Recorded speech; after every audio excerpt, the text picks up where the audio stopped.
So yan, magandang gabi, welcome back sa akin channel. So ito si B-Boy Motodeck, nagbabahagi ng video tutorial tungkol sa paggawa ng motor. So ngayon sa video ito may gagawin tayo isang motor na Suzuki Rider G. Lalagyan natin ng mini driving light without relay. So kabitan lang natin ng driving light, wala tayong gamiting relay. Ang gamit lang natin ay yung 3-way na switch. Ayan. So yan, bago tayo magsimula, nais ko muna magpasalamat sa mga bago natin supporters, sa mga bago natin subscribers. So ngayon mga kaibigan, sa aking channel ay meron na tayong 31 na subscribers. So ayan na, maraming salamat sa mga sumuporta.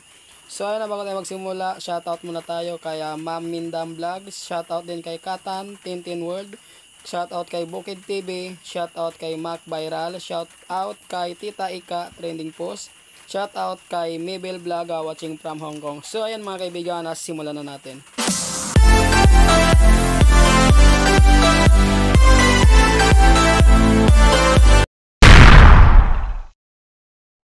So mga kabiboy Motodeck, ayan na meron tayong driving light. Ito yung kanyang color coding. So sa driving light, ang color coding niyan ay color yellow, color pula at color itim. So ang color itim na wire ay yan yung ground. At yung dalawa naman color pula at saka color yellow, yun naman yung high and low ng driving light. So sa ating switch meron tayong tatlong wire, color black, color green at saka color pula. So sa switch na to, hanapin natin dito yung tatlo kung alin dito yung common wire or yung input saka output. So dito sa switch na to, so ilang beses na ako nakapagkabit nito, ang laging input talaga ito ay itong kulay pula. Pero para sa mga baguhan pa lang, huwag tayo magbase sa color coding na wire dahil minsan iba-iba rin ang input ng mga switch natin saka output. Gagamit pa rin tayo ng test light sa mga baguhan pa lang. Pero ako hindi na ako maggagamit ng test light kasi subok ko na to ilang beses na. So ang accessories ng wire ng Rider G ay color orange. So dyan natin ikakabit yung color pula na manggagaling sa ating switch.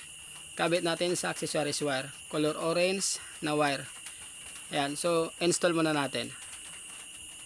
So yan nga mga kamotodeck, na ikabit na natin sa accessories wire yung color pula na wire. So ngayon mayroon tayong natitirang dalawang wire.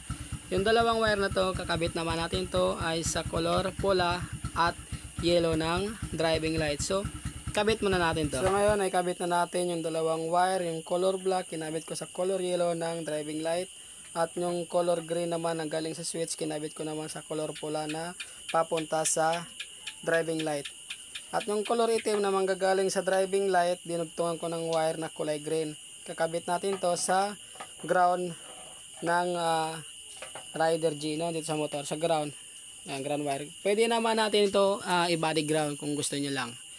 Pero ako dito ko na ikakabit. Ang ground ng Rider G ay color itim na may light na puti. Ayan. So, mabilis lang magkabit ng itong driving light kung hindi ka na maglalagay ng relay. Pero para sa akin, mas safe pa rin kung gagamit ka ng relay at saka lagyan na rin ng fuse, no? Kaya lang, wala tayong relay, wala rin fuse. So, hindi na natin nilagyan. Ayan, ganito lang ka-basic mga kamotodeck. So, kabit natin to dito sa ground ng motor. So ayan mga kamotodeck, naikabit na natin lahat. So ngayon, susubukan na lang natin kung gagana yung ating driving light. So paanda rin natin. Paanda na. So ayan mga kamotodeck, siya ang may-ari ng motor. Nagpagawa. Kahit gabing-gabi na, dinala pa rin pagawa. Kaya galante yan. Paanda rin. Sige, tayo lawa.